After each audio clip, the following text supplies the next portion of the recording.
Hey, what's up you guys, it's me Sanne and I'm back with another beauty video. I'm in another different background again. You know, that's just the case today.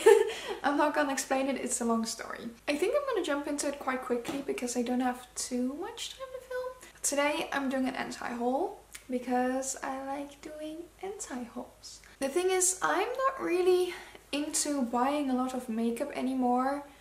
Like, not that I've ever really been into that, but like in the last year I've bought quite a bit of new makeup. But right now I'm at that point that I'm content with my collection. And there are only just a few things that I might still want.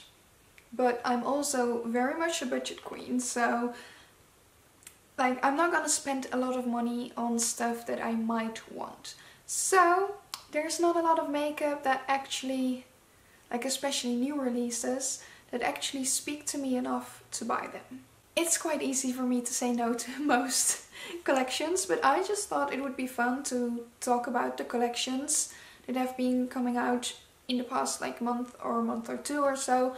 Just some collections that I find interesting, or that maybe like I don't find interesting at all, that it's a clear no for me. Or maybe some things that I was really tempted by, you know. I just want to go over some new releases and talk to you a bit about what I think of them. So I'm just gonna scoot a tiny bit. I'll have the picture of the product over here so you can actually see what I'm talking about. As we all could have guessed, Colourpop has already released like 12 different collections this entire year. That's a lot. So I'm just going to talk about the most recent one, which is the Cheek Do, which I find interesting because I have been wanting to get into like liquid blush or, you know, cream blushes, those kinds of things. And I feel like for Colourpop this is quite a new sort of item. Usually the things that they do release, like new fun collections, they all consist of the same thing, which is just a boring palette, maybe one of those lippy sticks, and then a super shock shadow. So I feel like to come up with, like, it's not like the most original product of course, but to have such a different product to what they already have is fun. I like that. I also really like the colors. Maybe could have gone a bit darker for people with darker skin tones, of course, because I feel like these are very, very dewy and very, like when you rub them out, you kind of rub the color away and maybe have to layer it on. So maybe even the darker colors don't really show up on darker skin. That's what I'm afraid of. But yeah, I was a bit intrigued by it. The colors seem great. It seems like a decent product. I don't know. It's just that I don't really have any experience with cream or liquid blushes, and I do want to get into them, but I'm not gonna buy them from Colourpop where I have to pay 10 euros shipping as well and then wait for like 3 weeks, maybe a month until I have it. Like, I can find similar items from different more affordable brands, like in the Netherlands itself, maybe in stores. So I do like the idea. I don't know, I'm not gonna try it. And I just want to talk about the other Colourpop collection as well, which was the Bambi Collection, which I must say, the packaging of this collection is freaking adorable. It is so extremely cute, but color-wise, like, the colors make sense, but they are really boring to me. I was intrigued by the lashes. I might have gotten the lashes, but I felt like it wasn't worth it ordering them when I can get lashes somewhere else, you know. I wasn't that intrigued by them. That's my opinion on the Bambi Collection. Let's see what else we have. This is the first product by Hindash Cosmetics. Okay, he's like an Instagram famous makeup artist for models. I don't know him. But this palette is interesting. It's sort of a neutral palette, but the shades have gradients.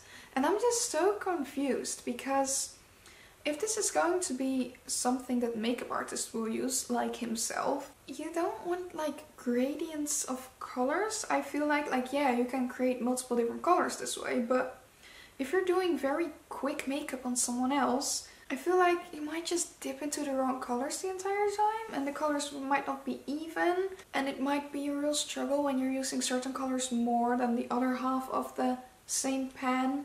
It's so weird to me. Okay, then next up, e.l.f. has a new collection, which is in collaboration with Chipotle, which is so funny to me. I kind of like it, I kind of don't. I like the concept, but I feel like it looks just a bit cheap and childish or something. Like color wise, I've been eyeing the BH Cosmetics Avocado Toast palette, which is kind of a similar color story, and you know, I like that one better.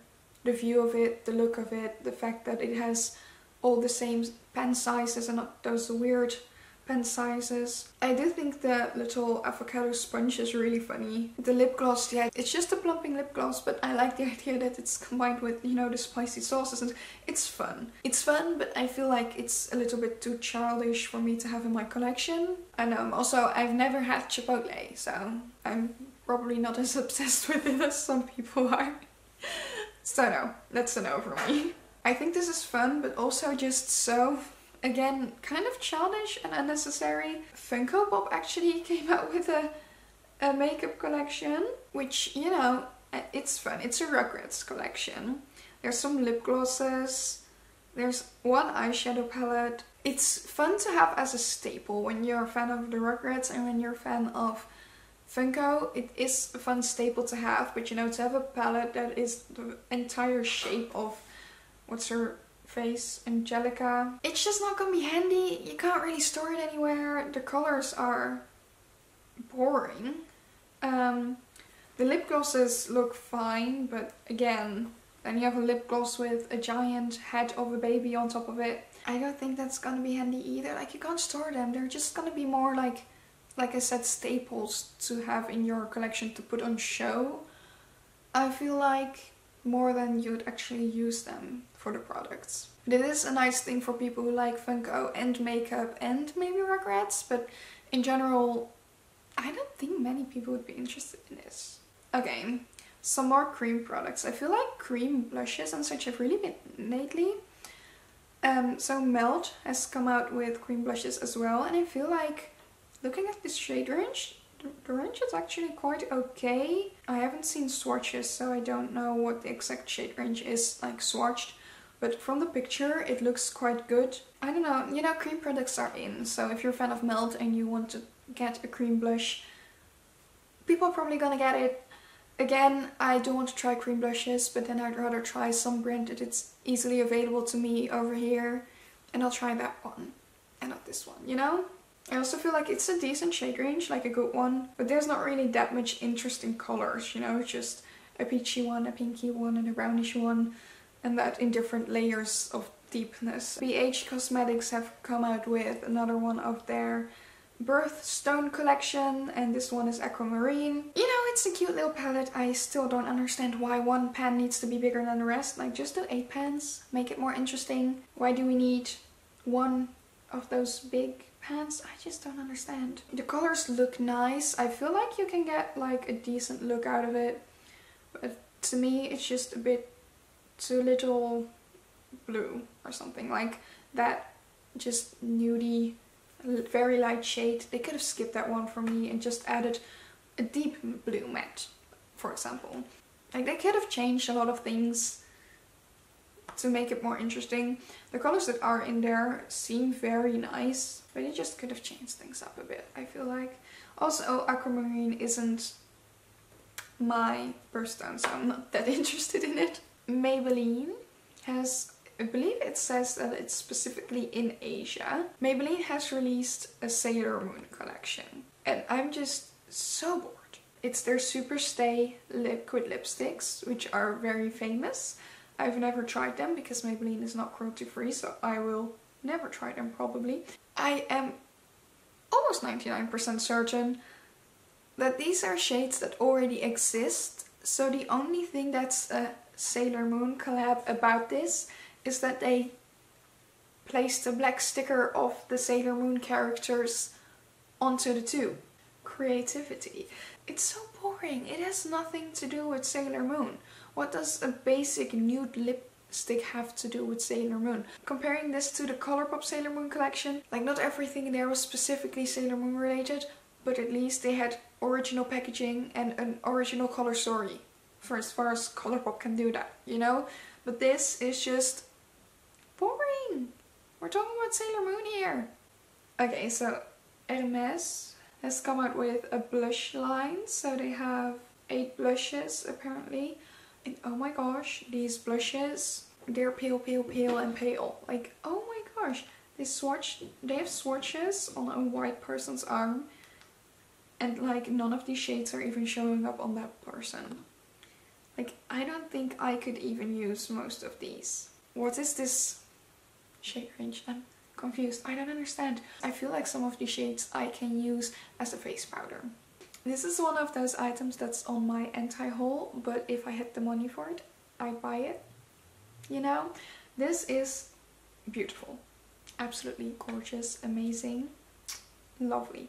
These are the Mora Cosmetics blushes. I can't get over these. They are so pretty. The print that's in it, like the gradient, the print in it, it's beautiful. From the swatches that I've seen, they're really pigmented as well. So I feel like they would work on a lot of skin tones. I'm not sure. I've really been wanting to try more like red and orange blushes and such.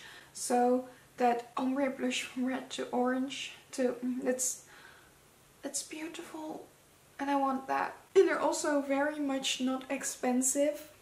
So I am definitely considering getting these. However, the reason why I didn't get these immediately as they dropped, or as soon as I found out about these, they're like $9, which is about 8 euros. That's a fine price for me for such a pretty blush. I'm really content with that. But the shipping was almost 20 euros. So I'd be paying 28 euros for one blush. I'm not doing that. And if I order more things from them, I'd have to pay customs, which makes it even more expensive. So I'm not doing that either. I might see if I can find some loopholes or something, or maybe save some money, put some money to the side so I can buy a few of those, because I do really want them. They're really pretty. I'm very sad that I don't have them in my hands right now. Those are just a few fun releases that I have seen, which I wanted to talk about. Like, of course, there are way more releases recently, but I just got a bit overwhelmed. That was my little anti-haul. If you enjoyed this video, please give it a thumbs up, subscribe to my channel if you want to see more from me. If you want to see even more from me, my blog and all my socials are linked down below, so you can check those out as well. And that's it for today. I want to thank you for watching, and I'll see you next time. Goodbye.